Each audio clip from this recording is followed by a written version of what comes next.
Hi friends, Assalamu alaikum. Welcome back to our channel. இந்த வீடியோல கொஞ்சம் டிஃபரண்டான ஒரு பிரேக்ஃபாஸ்ட் ரெசிபி தான் ஷேர் பண்ணியிருக்கேன். இது வந்து ஸ்நாக்ஸாவும் சாப்பிடலாம். எப்படி செய்யுதுன்னு பார்க்கலாம். 2 டேபிள் ஸ்பூன் ஆயில் சேர்த்துட்டு ஒரு 3 இல்ல 4 பல்லாரி வெங்காயத்தை ஸ்லைஸா கட் பண்ணி நல்லா வந்து வதக்கிக்கணும்.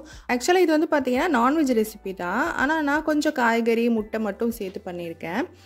வெங்காயம் பாத்தீங்கன்னா இந்த அளவுக்கு லைட்டா வதக்கிட்டு தேவையான அளவுக்கு உப்பு, பச்சை மிளகாய், அதுக்கப்புறம் இஞ்சி பூண்டு நல்லா வந்து இடிச்சிட்டு சேர்த்துருக்கேன். இஞ்சி பூண்டு பேஸ்ட் இருந்துச்சு அப்படின்னா கூட சேர்த்துக்கோங்க. அதுக்கப்புறம் ஒரு கேரட் சேர்த்துருக்கேன். அப்புறம் கொஞ்சமாக வந்து முட்டைக்கோஸ் சேர்த்துருக்கேன்.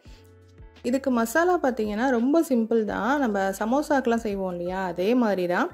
ஆனால் இதுக்கு கொஞ்சம் எக்ஸ்ட்ராவாக கரம் மசாலா, அப்படி இல்லைனா கறி மசாலா வீட்டில் அரைச்சி வச்சுருந்தீங்க அப்படின்னா அதை போட்டுக்கோங்க. அப்படி இல்லைனா கரம் மசாலா மட்டும் போட்டுக்கோங்க. கரம் மசாலா 1 டேபிள் ஸ்பூன், ஜீரகம் 1/2 டேபிள் ஸ்பூன், மஞ்சள் தூள் 1/4 டேபிள் ஸ்பூன் சேர்த்துட்டு மிளகு வந்து 3/4 டேபிள் ஸ்பூன் சேர்த்துருக்கேன். மிளகா வந்து 1 டேபிள் ஸ்பூன் நிறையா இருக்கிற மாதிரி சேர்த்துருக்கேன். நான் மசாலாலாம் சேர்த்துட்டே இருக்கும்போது பார்த்தீங்கன்னா கொஞ்சம் அடி பிடிச்ச மாதிரி இருந்துச்சு. அதனால் அதை ஃபஸ்ட்டு கலந்துட்டு அதுக்கப்புறமா லாஸ்ட்டாக மிளகாத்தூள் வந்து சேர்த்துருக்கேன். இது எல்லாத்தையும் சேர்த்துட்டு அந்த எண்ணெயிலேயே ஒரு 2 நிமிஷம் வதக்கி விட்டுருங்க. அதுக்கப்புறமா கொஞ்சமாக தண்ணி சேர்த்துட்டு காய்கறியை நல்லா சாஃப்டாக ஆகிற வரைக்கும் வேக வச்சிட்டோம் அப்படின்னா நல்லா மசாலாவோடு சேர்ந்து ரொம்ப நல்லாயிருக்கும் டேஸ்ட்டு. இது வந்து ஃபில்லிங் தான். மேலே மாவுக்கு வந்து ரெடி பண்ணுறதுக்கு 1 கப் அளவுக்கு கோதுமை மாவு எடுத்திருக்கேன். கோதுமை மாவு அப்படி இல்லைனா மைதா மாவில் பண்ணால் ரொம்ப நல்லாயிருக்கும் டேஸ்ட்டு. மைதா வேண்டாம் அப்படிங்கிறதுனால நான் 1 கப் அளவுக்கு கோதுமை மாவு எடுத்திருக்கேன்.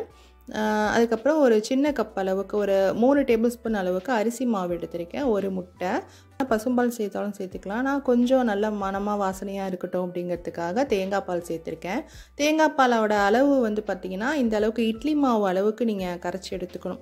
அதுக்கு எந்த அளவுக்கு தேங்காய் பால் தேவையோ அவ்வளோ வந்து சேர்த்துக்கோங்க. மாவுக்கு தேவையான அளவுக்கு உப்பு சேர்த்து கலந்துட்டு ஒரு பேனில் நெய் சேர்த்துட்டு நல்லா ஒரு மொத்தமாக தோசை மாதிரி ஊற்றிக்கோங்க. அதுக்கு மேலே நம்ம ரெடி பண்ணி வச்சுருக்கோம் இல்லையா, அந்த ஃபில்லிங்கை வந்து ஸ்ப்ரெட் பண்ணிவிட்டு முட்டை வந்து வேக வச்சுருந்தேன். வேக வச்சு நான் பஜ்ஜிக்கு கட் பண்ணுற மாதிரியே நீளமாக கட் பண்ணி வச்சுட்டேன்.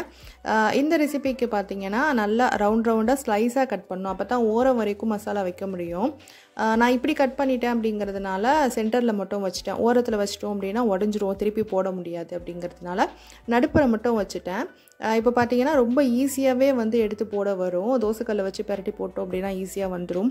இதே மெத்தடில் சிக்கன் அப்படி இல்லைனா பீஃப் வச்சு ட்ரை பண்ணுங்கள், ரொம்பவே நல்லாயிருக்கும்.